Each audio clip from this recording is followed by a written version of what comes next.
Herkese merhaba arkadaşlar. Kanalıma hoş geldiniz. Bugünkü videomuzda sizlerle bu ayıcıklı figürleri çalışacağız. Bu figürleri istediğiniz her yerde kullanabilirsiniz. Çocuklarınızın kazaklarında, yeleklerinde, çantalarında, daha aklıma gelmeyen bir sürü yerde çok tatlış olarak kullanabilirsiniz. Amigurumi oyuncaklarınızda onların kıyafetlerine de çok yakışıyor. Bunları çantada yapabilirsiniz. Yine bir tane daha örüp şöyle birleştirip çantada yine bebeklerinizi çanta yapabilirsiniz. Ben bunları arkadaşımın bebeği torunu olacak. Onun için sadece bu figürleri ben ördüm. Kendisi battaniye örmüştü. Daha sonra bu battaniye ipi ince seçtiği için ben kendisine bunu uyku tulumu yapalım dedim. Bu şekilde bir katı daha var. Böyle bir tane daha var. Bunları örmüştü. Şurada düğme delikleri var. Bunun tarifini YouTube'dan uyku tulumu yazarsanız birçok arkadaşımız videosunu çekmiş. Oradan yapabilirsiniz. Ben sadece bu videoda bu ayıcıklı figürleri göstereceğim. Ben bu renkleri seçtim. Kızımız mavi, pembe sevmediği için daha çok kıyafetlerinde bu tür renkleri kullanmış. Ben de o yüzden bunları tercih ettim. Şimdi sizlerle bunun yapımına geçelim. Şöyle kenarımıza alalım. İp olarak Knitme'nin Gurumi yarn kotonunu kullanacağım. Gerçekten çok harika bir ip. Çok güzel. Dokusu, kalınlığı, böyle tok duruşu, örmesi çok kolay.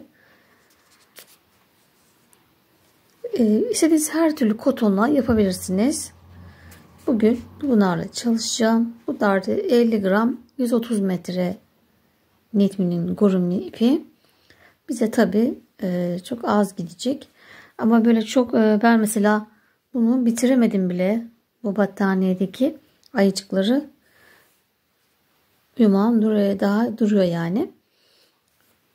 O kadar fazla gitmedi. Şimdi hemen böyle örmeye başlayalım. Bu arada tığım yine 3 numara 2.20. Benim standart kullandığım tığım bu. O yüzden hep söyleme gereği duymuyorum. Unutuyorum bazen.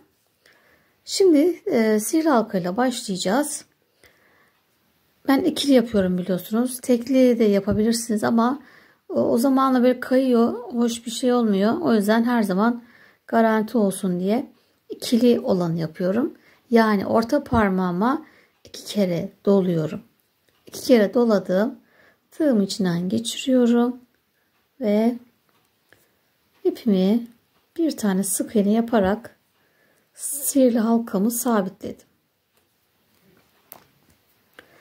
Bu şekilde sihirli halkamı oluşturdum. 3 zincir çekiyorum. 1, 2, 3. Tığımın üstüne aldım. Ve ikili trabzan olarak çalışacağız.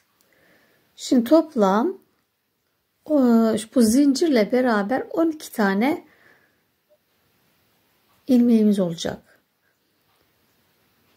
Bunu da sayıyoruz 1 diye. Bu 1. Şimdi ikinciyi yaptım. İkili trabzan. Tığım üstüne aldım. Batıp çıkıyoruz. 1, 2 defa da kapatıyoruz. Tığım üstüne aldım. Batıp çıktım. 1, 2. Sıra sonuna kadar böyle yapacağız. Toplam 11 tane ikili trabzan yapacağız. Zincirle 12 olmuş olacak.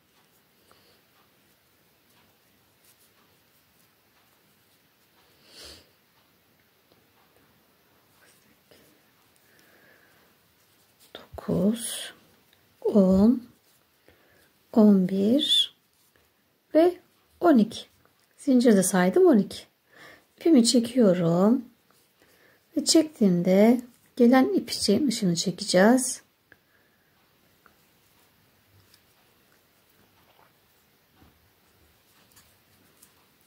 Evet.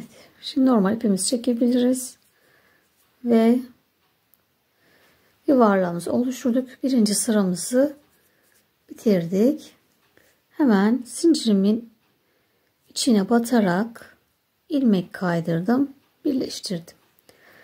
Yine 3 zincir çekiyorum. Tığın üstüne aldım. Aynı ilmeğin içine batıyorum. Zincirin tepesindeki yere battık. 1, 2. Bu yine 2 olmuş oldu. Şimdi her ilmeğimize çift batacağız. Şimdi birinciyi yapmış olduk. Tığın üstüne aldım. Yine çift batıyorum.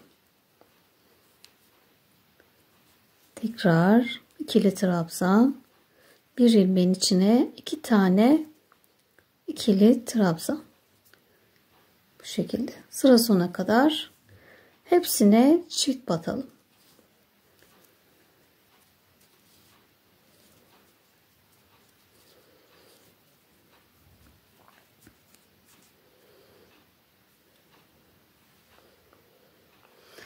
Evet, sıra sonuma geldim. 12 tane ilmeğimize çift battık. Ve şimdi hemen şuradaki boşluğa da çift batacağız. Bu fazladan bir arttırma olmuş olacak. Bunu da batarak 26 tane sık iğnemiz oldu. 12 çift yapmıştık. Bununla 13 olmuş oldu. Buradaki görüntüyü kapatmak için yine hemen zincirimizin ilk ilmeğine batarak ilmek kaydırdık. Yeniden 1, 2, 3 zincir çektim. Şöyle bir düzeltelim. 3. sıradayız. Ve yine tığımın üstüne aldım. Hemen ilk zincirimin içine yine batıyorum. Çift olmuş oldu. Yanındakine yine çift batıyorum. Yine yanındaki ilmeğe çift batıyorum. Sıra sonuna kadar her ilmeğimize çift batacağız.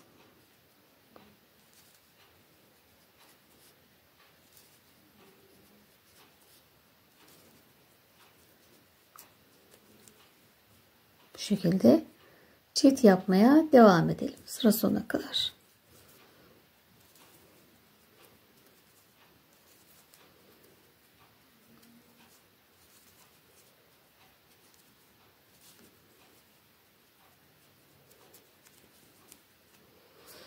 Ne sıkış yapıyorum ne de bol yapıyorum. Orta kararda bir örgü çalışıyorum.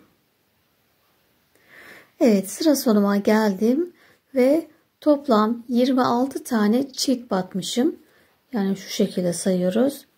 1, 2, 3 şeklinde şu V olanları 1, şöyle 2, 3 toplam 26. Bu sefer şuradaki boşluğa batmayacağız. Burası yeterli. Tam böyle kavuşuyor. Ve ilk yaptığıma batarak ilmek kaydırdım. Ve 3. sıramı bitirdim. Şimdi kafamızı oluşturduk. Şimdi kulaklara geçeceğiz. İsteyen mesela daha büyük yapmak istiyorsanız bu sıramızı arttırabiliriz. 4. 5. sıralarımızda örebiliriz. O zaman bir tek bir çift belki devam ederiz. Çünkü ben bunu daha denemedim. Eğer kasarsa o zaman yine hepsine çift batalım. Şimdi kulaklarımızı yapacağız. Tığımın üstüne 2 defa doladım ve 1, 2 atlıyorum. 3. Üçüncüye batıyorum. 1, 2 atladım. 3. Ve 2 defa, 3 defa da çıkıyorum. 1, 2 ve 3. Tığımın üstüne 2 kere doluyorum. Aynı yere battım. 1, 2, 3. Tığımın üstüne 2 kere doladım. Aynı deliğin içine yine 1, 2, 3 kere de çıktım. Bu deliğin içine toplam 8 tane böyle, ilmek yapacağız. 4 oldu. 5, 6,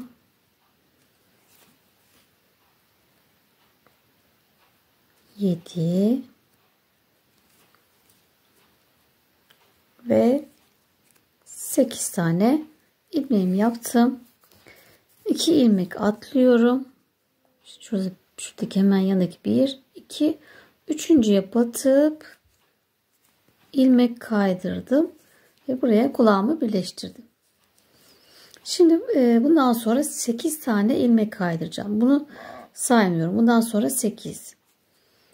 1, 2, 3, 4, 5, 6, 7, 8. 8 ilmek kaydırdım.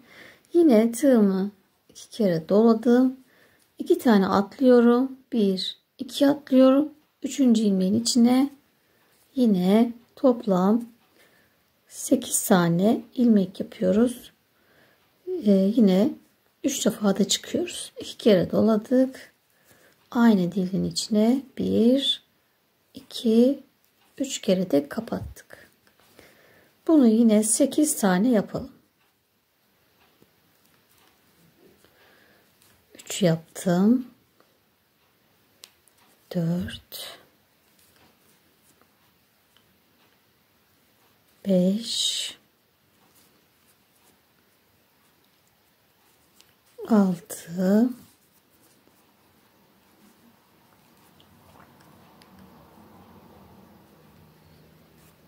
7 ve 8. Yine 2 tane atlıyorum. Hemen 1, 2, üçüncüye batıp ilmek kaydırdım. Şimdi sıra sonuna kadar bütün ilmeklerimize ilmek kaydıralım. CC yapalım. Ve ayımızın kafasını bitirmiş olduk. Bu şekilde devam edelim.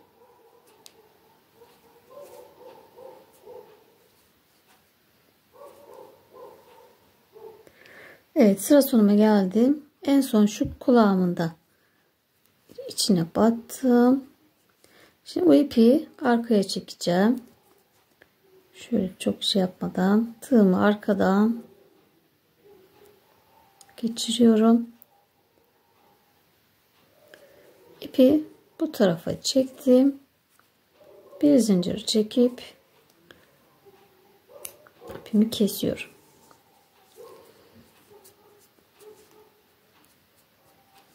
Ve kafamızı bitirdik. Şimdi yüzümüzü yapalım. Beyaz ipimizi alalım. Yine sihirli halkanın içine 12 tane ikili trabzan yapacağız. Evet, birinci sıramı tamamladım ve aynı burada yaptığımızın aynısını yaptık. 11 tane ikili trabzan zincirle 12 olmuş oldu ve ilk ilmeğime batarak ilmek kaydırdım ve birinci sıramızı bitirdik. Şimdi 2 zincir çekiyorum ve aynı ilmeğin içine battım ve bir seferde kapatıyorum. Tekli trabzan yapıyoruz. Yani sahte trabzan. Tığım üstüne aldım. Hemen yanındaki sık iğneye yine bir seferde kapattım. Şimdi ilk yaptığımız çift olmuş oldu. Zincir yaptığımız için. Bu sıramıza bir çift, bir tek, bir çift, bir tek yapacağız. Sıra sona kadar. Tekrar yapalım. Şimdi çift yaptım. Tekrar bir tek, bir çift,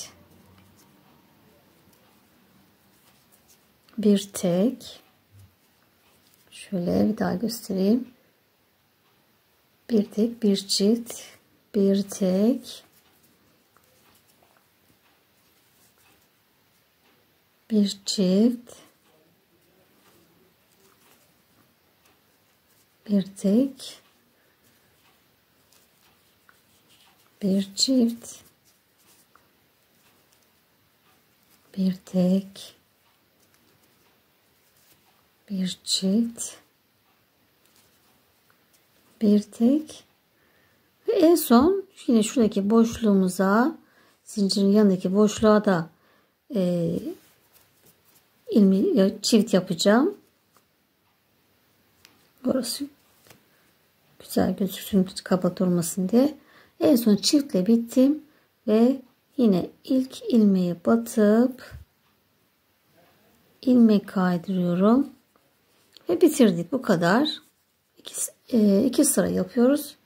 Pardon, buraya sökelim. Böyle değil de unuttum onu. Daha kaba durmasın diye. Şimdi bunu şu taraftan geçireceğim. Bu tarafa geçireceğim. Arkadan geçiriyorum. Geçirdim. Bir zincir çektim.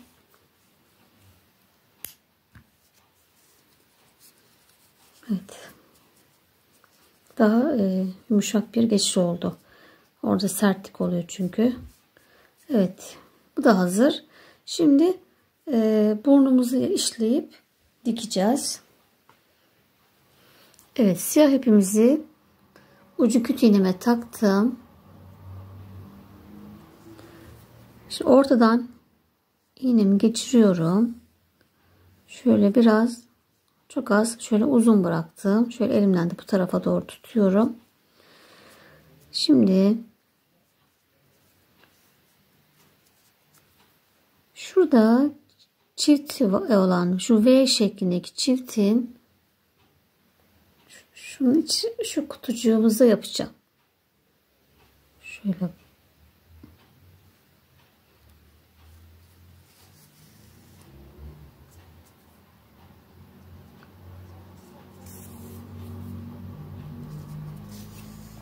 önce bir V yapıyorum.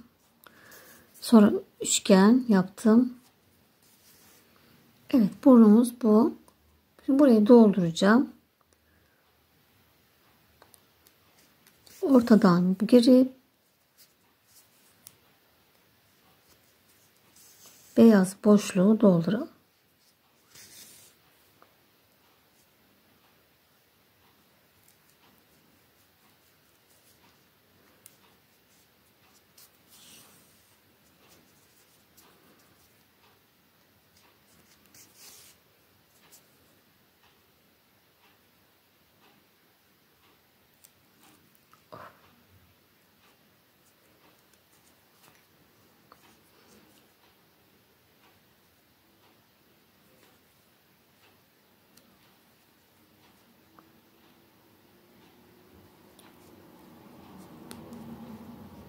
Şurada tam ortasını bulmaya çalışıyorum. Evet, burnumu doldurdum. Şimdi tam bunun orta noktasını bulacağım. Şuraya geliyor. Şöyle bakın, hesap edelim.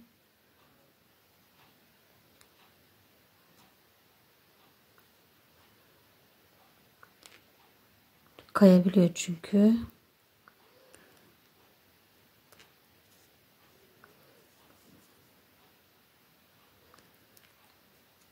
Minicik şey bile yer fark ediyor.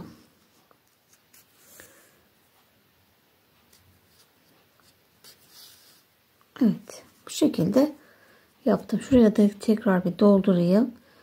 Şu açıklık kalmasın. Şimdi bunu da bu şekil yaptık. Şuraya bir doldurayım ben. Evet, borumuz da bitti. Şimdi buradaki ipi bununla bağlayalım. Şöyle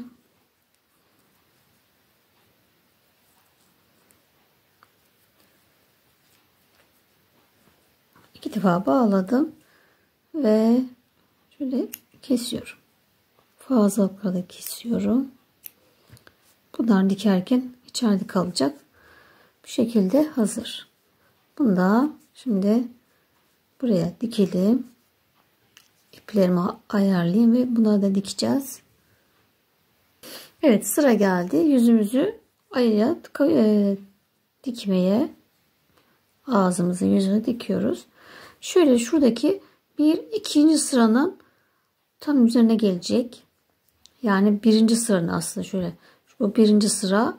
Birinci sıranın üzerine şöyle tam yerleştirelim. 2 ve 3. sıralar görünecek. Altı bu şekil. Zaten böyle denk geliyor tuttuğumuzda. Şimdi tığımıza beyaz ipimi katını ayırdım. İnce ipli yapıyorum. Şuradan bir giriyorum. Ve alttaki kattan dikiyorum. Şu CC yapmıştık. Bunlar yukarıda duruyor. Bunu ben bir altındaki şu ince katlardan dikiyorum. Bir geriye gidiyorum.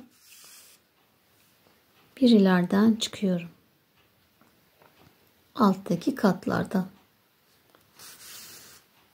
Hemen biz bu tarafa bir geri, iki ileri yapıyorum. Bir geri,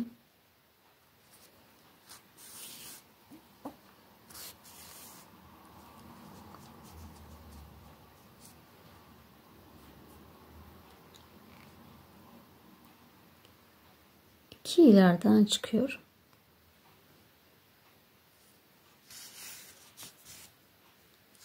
Yine bir geri,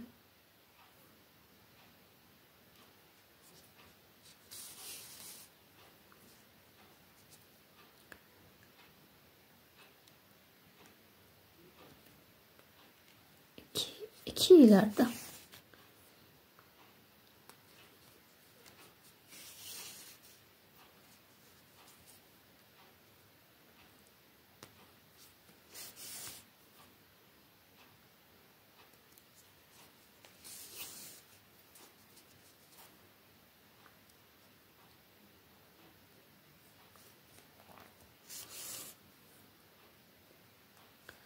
Üst kısma hiç batmıyorum. Dikişimiz de muntazam olsun, görünmesin diye.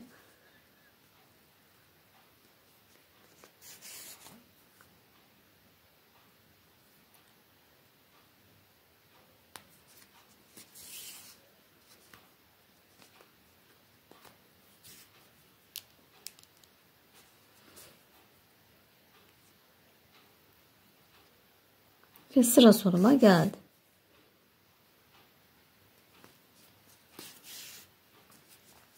Dikerken şunlara da şöyle dikkat edelim.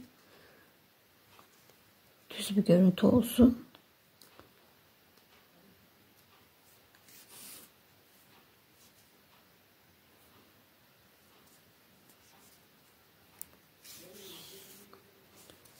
Evet. Yüzümüzü de bitirdik. Sıra geldi gözlerimize. İpimizi de arkaya şöyle değerleyelim. Düğüm atalım.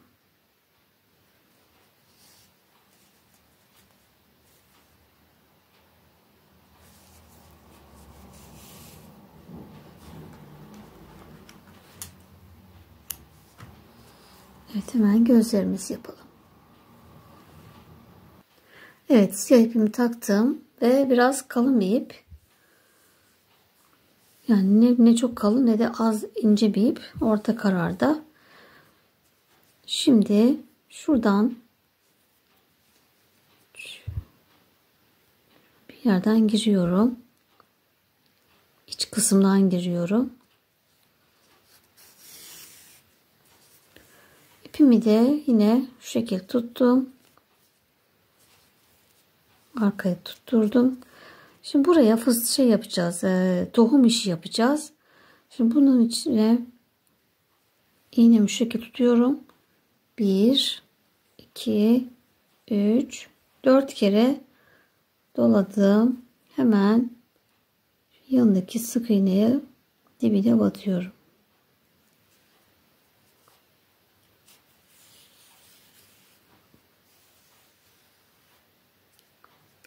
Evet, böylece gözümüzü yaptık.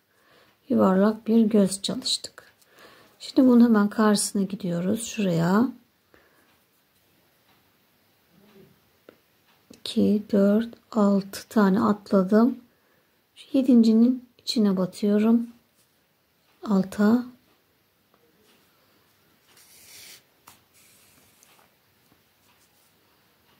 Tekrar 4 defa 1, 2, 3, 4. Çok sıkmıyorum yoksa zor oluyor.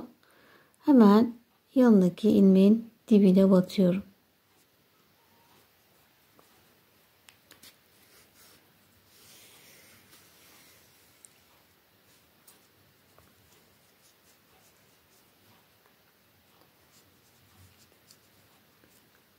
Evet, gözlerimizde böyle yapmış olduk. Tohum tekniğiyle isterseniz işleyebilirsiniz ama biraz işleme zor oluyor. Böyle yuvarlak durmuyor. Şimdi buna da birbirine bağlıyoruz. İpimizi kesiyoruz. Evet, bu şekilde ayıcıklı kafamızı, yüzümüzü oluşturduk. Şimdi bunu normal dediğim gibi her yerde kullanabilirsiniz. Çanta yapabilirsiniz. Şöyle 2 tane bir araya getirip şöyle bir de askısını yapıp amigurumi ve bebeklerinize çanta olabilir. Kıyafetlerin önüne olabilir.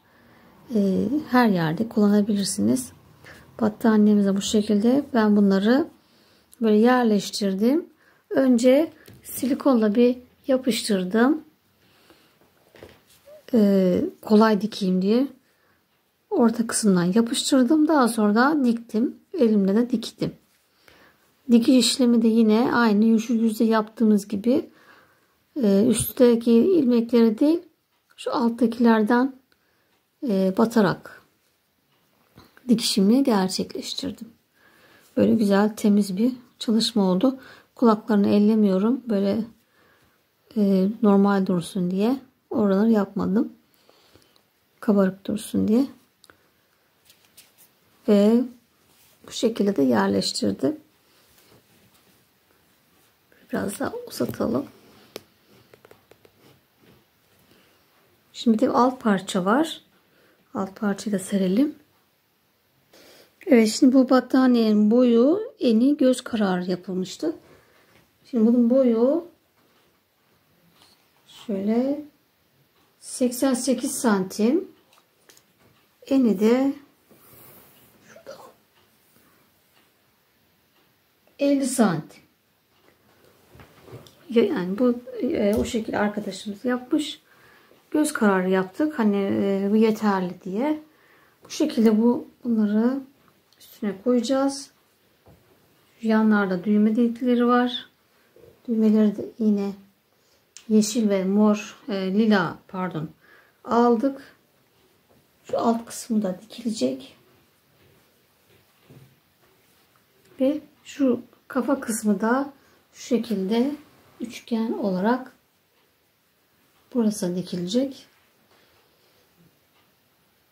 Ve tekrar bunun içerisine pazenden kumaş dikilecek arkadaşlar. Onu yarın bir arkadaşımıza getireceğiz.